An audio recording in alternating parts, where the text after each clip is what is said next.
Let go. Today we will discuss about let go in life. When someone close to us expires, we feel deep shock and grief. Initially, for few weeks, there are ceremonies and rituals as per the religion a person belongs to, and home is full of relatives, neighbors, and friends. After few days, a time comes that everybody gets busy in their mundane affairs and you feel lonely.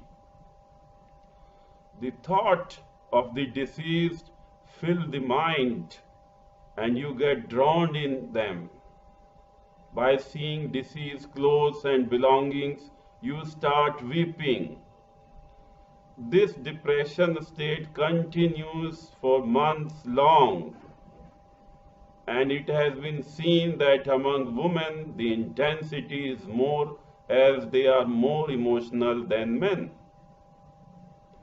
There are cases when the grief had been dragged for years, especially if the deceased is young.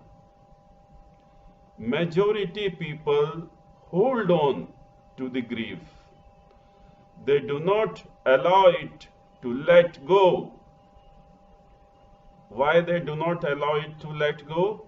They think if in memory the deceased is removed or somehow they forget the deceased, then they will miss the deceased mentally.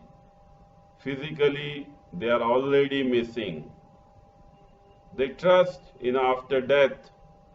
They believe that they will meet the deceased in heaven when they die. Physically, the deceased is not present, but spiritually, the deceased is present. In mental world, they occasionally feel the deceased presence, and many times the deceased visit them in dreams. They even hear his voices, and sometimes they feel that the deceased also visits home to see his belongings. All this is a play of mind when the mind is operating in I mode. Truth is that the deceased is in your memory. The thinker picks up the thought from the memory and start thinking on the basis of relationship of I with the deceased memory. This thinking generates feeling, the pain. To get out of pain, we need to let it go, because if you let it go, then you will feel peaceful.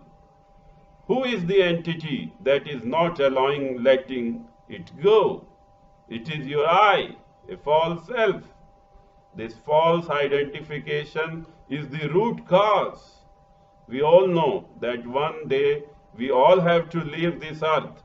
We are not a permanent entity. And if we are impermanent, then why the hell we try to hold on the permanence? The situation is this, that a frog tries to catch the insects by his tongue, and the frog itself is half in the mouth of reptile. We ourselves are temporary, and we try to convince ourselves that we are permanent. Now you have two options, either to let go and be peaceful, or remember and undergo pain.